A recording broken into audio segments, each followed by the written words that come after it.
ဒီဇိုင်းလှလာလေးတစ်ခုရှိုံနေတဲ့မိတ်ဆွေလုပ်ငန်းက brand တစ်ခုလို့ဖြစ်သွားပြီလို့ထင်နေတာလားအမှန်တော့ graphic design ဆိုတာပကြီးကတစ်ချက်ဆိုရင် brand design ဆိုတာက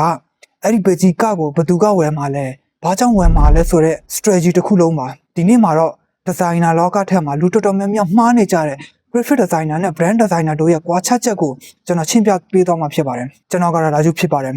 Pixel Pioneer Studio ကနေ graphic design, branding and digital marketing service တွေပေးနေတာဖြစ်ပါတယ်။တော်တော်များများက designer ဆိုရင်အကုန်တူတူပဲလို့ထင်နေကြတယ်။ဒါပေမဲ့လုပ်ခေါ်စာတွေမှာပဲဖြစ်ဖြစ် freelance အတက်ခါမှာပဲဖြစ်ဖြစ် graphic designer နဲ့ brand designer ဆိုပြီးကွဲပြားတာကိုတွေ့ရပါလိမ့်မယ်။အဲ့ဒီတော့သူတို့ကဘာတွေကွဲပြားပြီးဘယ်လိုအလုပ်လုပ်ကြတယ်လဲဆိုတာကိုအချက်၃ချက်နဲ့ခွဲကြည့်အောင်။ပထမဆုံးအနေနဲ့ graphic designer အကြောင်းပြောရအောင်။သူတို့ရဲ့အဓိကအလုပ်က visual communication ပါ။ဆိုလိုတာက page နဲ့ message ကိုရုပ်ပုံတွေစာသားတွေနဲ့ရှင်းရှင်းလင်းလင်းဖြစ်အောင်ဖန်တီးပေးရတာပါသူတို့တွေဟာ individual asset တွေကိုအာရုံစိုက်ပါတယ်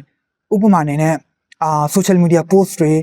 poster တွေ flyer တွေဒါမှမဟုတ် YouTube thumbnail တွေကို design ဆွဲပေးတာမျိုးပေါ့ဥပမာအနေနဲ့ client တယောက်ကသူ့ရဲ့ promotion အတွက်ကြော်နေရတစ်ခုလိုချင်တယ်ဆိုပါစို့အဲ့ဒီမှာ graphic designer တယောက်ကကုန်ပစ္စည်းကိုဘယ်မှာထားမှာလဲစာသားကိုဘယ်လို highlight လုပ်ရမှာလဲ layout နဲ့ execution ဘိုင်းကိုဘယ်လိုအကောင်းဆုံးဖြစ်အောင်လုပ်ပေးရမှာလဲ hierarchy ဘယ်လိုသုံးရမှာလဲကို page နဲ့ message ကို customer တွေကလွယ်လွယ်နားလည်အောင်ဘယ်လိုလုပ်ရမှာလဲစတာတွေကိုလုပ်ပေးရတာမျိုးပေါ့ဒုတိယတစ်ခုကတော့ brand designer ပါသူတို့က graphic designer ထက်ပိုပြီးတော့ big picture ကိုကြည့်ပါတယ်သူတို့က logo ဆွဲရုံတင်မဟုတ်ပါဘူးတကူရဲ့ identity တစ်ခုလုံးဒါမှမဟုတ် brand ရဲ့ DNA ကိုတည်ဆောက်တာပါ brand designer တယောက်က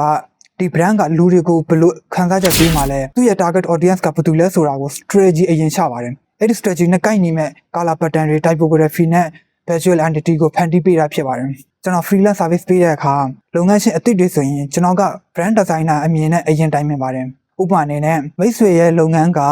လူငယ်အတွက် tech product လား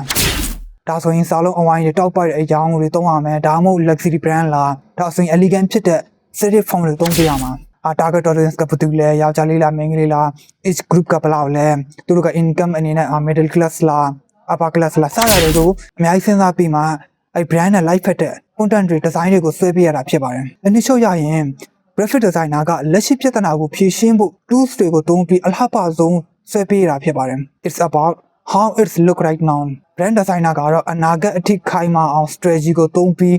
identity ကိုတည်ဆောက်ပေးတာဖြစ်ပါတယ် It's about how we are and how we feel လုပ်ငန်းတစ်ခုအောင်မြင်ဖို့ဆိုရင်ဒီနှစ်ခုစလုံးလိုအပ်ပါတယ်ကျွန်တော်တို့ digital marketing လုပ်တဲ့အခါမှာလည်း brand strategy တွေမခိုင်မာရင်ဘယ်လောက်ပဲကြော်နေလူတွေကအမှတ်ရကြမှာမဟုတ်ဘူးအခုဆိုရင် graphic designer နဲ့ brand designer တို့ရဲ့ကွာခြားချက်ကိုသိပြီလို့မျှော်လင့်ပါတယ်မိတ်ဆွေလုပ်ငန်းအတွက် logo label လိုချင်တာလားဒါမှမဟုတ်ခိုင်မာတဲ့ brand တစ်ခုအဖြစ်ရပ်တည်နေတာလားကျွန်တော်တို့ Pixel Pioneer Studio ကနေမိတ်ဆွေလုပ်ငန်းအတွက်လိုအပ်တဲ့ graphic design, branding and digital marketing တွေကို freelance service အနေနဲ့ကူညီပေးနေတာဖြစ်ပါတယ်ဒီဗီဒီယိုလေးကအကျိုးရှိတယ်ဆိုရင် like လုပ်ဖို့နဲ့ channel ကို subscribe လုပ်ဖို့မမေ့နဲ့ဘူးเนาะနောက်ထပ်ဗီဒီယိုတွေမှာလည်းဒီလို knowledge တွေကိုမျှဝေပေးသွားမှာပါအားလုံးကိုကျေးဇူးတင်ပါတယ်ခင်ဗျာ